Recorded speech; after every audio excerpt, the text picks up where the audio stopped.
అసురలకు దేవుడు నీవే,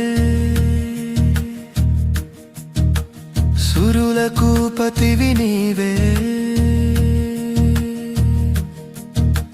విడిచిన ఆత్మలకు ప్రీతి బంధువు నీవే కదా. జీవరాశులన్నిటికీ మూలం కూడా నీవే కదా. సుఖము నీవే కదా, దుఃఖము నీవే కదా. వేసిన ప్రతి అడుగు నువ్వు చూపిన దారే కదా. మోసిన ప్రతి బరువు నీ కాలి ధూళియే కదా. శివయ్య